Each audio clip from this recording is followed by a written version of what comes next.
Good morning. It's 7:55 a.m. on the 25th of November, Pacific Coast time. North American continent. There's a lot of Pacific coasts. My apologies right up front. These Wujos are becoming annoyingly frequent.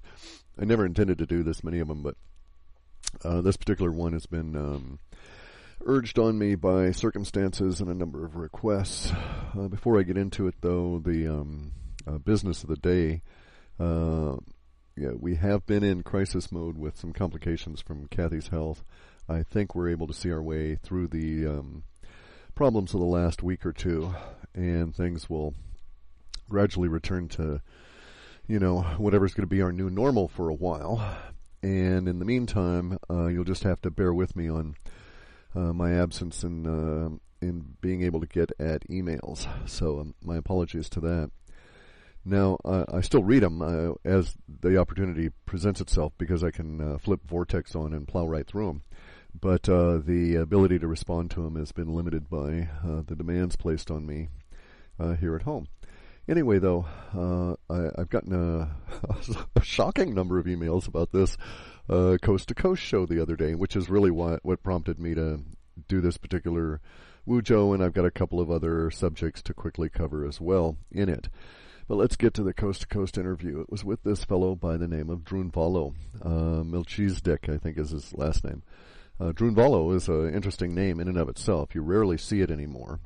It is variously described as a Romanized or Latinized German, Teutonic, or it's described as Germanized or Etruscanized Latin, or Old Latin. And Drun means the place in the center of your chest from which the noise of your heart emanates. And Valo is the root for valorous, so it means good heart, or, heart of valor. So love the name, Drunvalo. It's quite nice.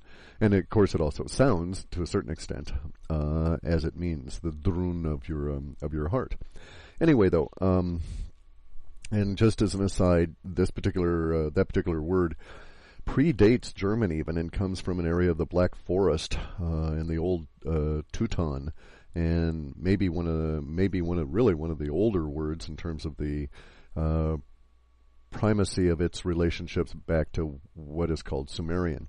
So just as an aside. Anyway, so Drunvalo, he had an interview, which I've heard part of, with George Norrie on Coast to Coast. And it brought up the subject of the December 21 and the crustal shift. And apparently, I've actually lost some of the PDF files when we were kicked off of Earthlink. We also had a crash here, which was simultaneous, and we'd had some people besetting our servers. And so I lost a couple of files. I'll see if I can recover them. I think I've got them on a backup somewhere. It's quite tedious to go through all of these. But in any event, one of the files addresses the alternative hypothesis to the idea of a crustal shift. And this is what Drunvalo was bringing up. He was bringing up from his perspective what's supposed to go down on December 21 relative to how the Earth is now and how it'll be in the future.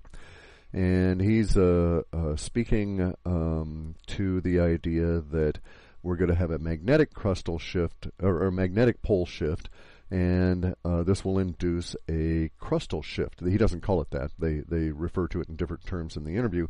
But basically he's talking about all of a sudden the magnetism will go away and the mantle of the Earth will become liquid without the magnetism, and the crust will, that's all of us guys up here on the tectonic plates, will go walk about some great distance, and it'll cause all kinds of problems. Now, I also used to be, years ago, under the impression that this was a very valid theory, because all the evidence pointed to it. I started questioning the elements of the theory late 90s when I came across a number of other facts and started thinking about things differently.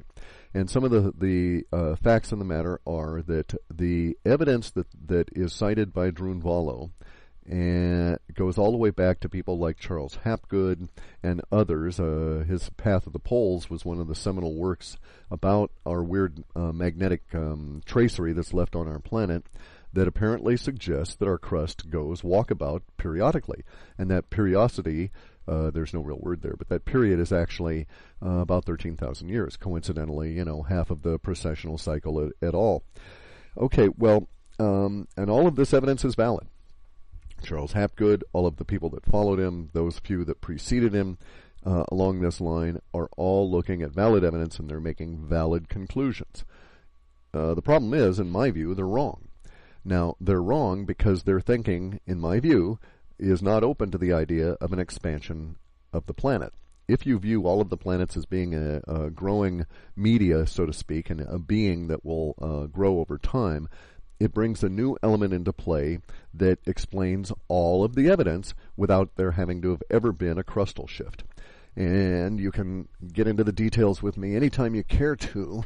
Any detail that you can find that suggests that the crusts of the planets actually rotate and have ever rotated can be explained by the expansion of the planet as well. Further, there's a really cool thing that just convinces everybody, which is Neil Adams has done some remarkable videos that can be found on YouTube that show the planet expanding. And it's like, well, duh, this all fits. And third, there's this other element involved, okay? And here's where really the scientific fat hits the fire. In order for Drunvalo's hypothesis to be valid, and it's not his, I mean, he's basing it on other evidence and things that people have told him, they have to postulate a whole series of events that we do not see occurring around us. And there's this particular maxim in science that says, basically, if you don't see the shit happening now, it never ever happened. And I buy that because I understand that there was no Big Bang. That's just a wild-ass theory that explains part of the facts of reality and creation, and part of, not anywhere near the totality. And it does so to the extent that it keeps some of the academic minds and some of the sheeple content with this idea that at one time there was nothing and all of a sudden there was something, and it happened with a big damn bang. Well, we don't see any evidence of the Big Bang continuing. If it ever happened, it should be continuing now. And there's absolutely no evidence of it. All of the ideas of the redshift, how they postulate the expansion of the universe, all of this stuff is all hammered in to fit the Big Bang theory after the fact. So they're trying to make their observable evidence that they see around them fit their theory, instead of throwing away their theory when all of the facts disagree with it. So in my world, my understanding of universe, we never had a Big Bang. We had an initial bloop as the first atom was created, and thereafter it's been going on ever since. And so it's not the Big Bang theory, it's the little bloop, bloop, bloop, bloop, bloop, bloop, as all these atoms come into existence, some of which are in your body. So the idea that you were ever made of stardust is bullshit. Those atoms don't work that way. They have a lifespan of their own. They deteriorate. They don't hang around forever. They're not little rocks. They're intersections of energy vortices as you are. And so until you view the planet in an appropriate manner, and the universe in an appropriate manner, you're likely to come to some erroneous conclusions. In my opinion, Drunvalo, in spite of his good heart and his well-placed name, has come to some erroneous conclusions. And these conclusions are that the crust of the Earth is able to shift. In order to support that theory, somebody at some point had to postulate all these wild-ass things, like all of a sudden all the rock going over the course of 14 days becoming molten due to no magnetics holding it together. And you can argue, I could get into details and argue why that couldn't occur, and why, if it were ever going to occur, it should be occurring now, and we should be able to find evidence of it occurring. And you can dispute every single item that they bring up in terms of the people that are suggesting a crustal shift. And as long as you maintain the view that the Earth is in expansion mode, you have a rational argument that explains what's going to occur and what's happening under our feet. Now, further, about the idea of the rock going liquid and the planet shifting, we see no evidence of any of the academic view of tectonic plate theory or any of this on our planet around us. There's no evidence that the tectonic plates go shift about by a few millimeters every year away from each other on a sphere that does not increase. There is evidence that the continental masses shift away from each other from the center of the planet, because the planet grows little incremental movements all the time. The little bloop, bloop, bloop, bloop, bloop is still ongoing inside all of the universe, and including the inside of our planet, which makes our planet get bigger. And this is actually what's going on, and this accounts for both the rapid ruptures as well as the small incremental measurements that they see between the tectonic plates that they are assuming is on a stable sphere whose circumference and diameter does not change.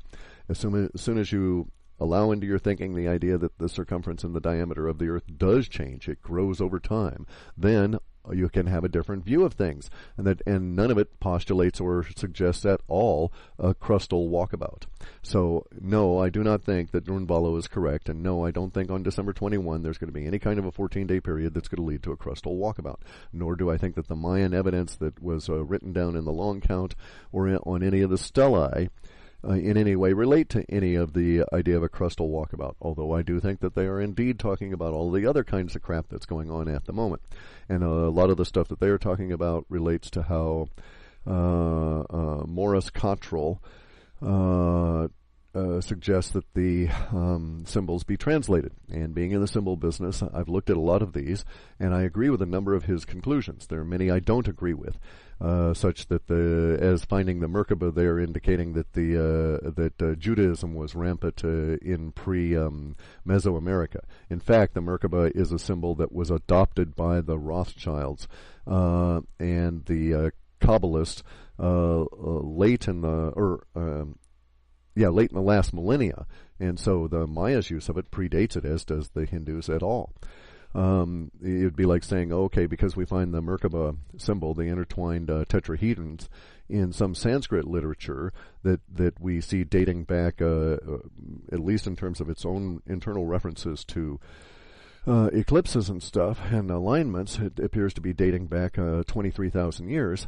And so are we to presume that Judaism existed 23,000 years ago just because of that symbol? No. That's a misidentification of the symbol and the cause and the effect.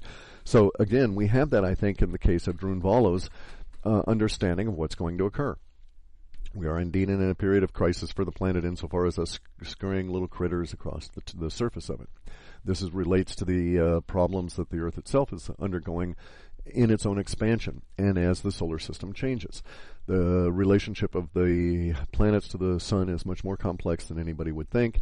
We have evidence of this continuously now in how the moon is no longer the way it was even 2 years ago in terms of its lunation. The lunation has changed. This can be tracked because the lunation is extremely complex. Most people are not able to do this, but it is ongoing. Those people that are telling you, hey, look, the moon is in a weird position and so on, they're quite correct. The moon's orbit has not changed because the moon spirals around behind us the same way we spiral around behind the sun. And in that sense, its spiral relative to our spiral has indeed changed. And these are all relative to the conical section that we occupy in the coma that is behind our sun as it transits through the solar system, or through the universe. So my supposition is that indeed there may well be magnetic poles go walkabout. We see evidence of this all the time, and this is a natural phenomena. In the year 2000, at one point, the sun had a number of south poles, and then it had no south poles and a bunch of north poles. And then finally it decided, okay, I'm going to have a north pole and a south pole, and I'm going to put them right here. And it got done with all that business in a relatively short period. I think it totally encompassed like 13 or 14 months. So it's not unexpected that we might have the same kind of thing occur here on Earth. And as a matter of fact, our magnetic field is ever anything but stable. And this is to be expected. So let's look at that for a second. A lot of suppositions are based on the idea, a lot of the projections and that also are used as evidence for the crustal displacement theory at all. A lot of these projections and forecasts are based on the idea that Earth should have a magnetic field that is stable. I don't see anything in the universe that suggests that that is the case. There's no evidence that stability is the nature of the universe, and in fact, anytime I find something that is stable, usually it's dead. So let us presume the opposite and see where the thinking leads. And it opens up an entirely new view of what is likely to occur and what should be occurring around us and how we should react to it. And a lot of the fears that were generated by the discussion on Coast to Coast would go away if we examine the idea that Earth is never, ever, ever supposed to have a stable magnetic field that persists at a particular Gauss rate, which is a measurement of magnetic intensity, over a long period of time. Rather, I find it would be exceptional should that ever occur, and I think it would be a little bit scary. The opposite is really the case. As any kind of a living being, the planet should have a magnetic field that just goes fluctuating all the time based on all the shit that's going on all around us in the universe, just as it does with the humans. So here's kind of a little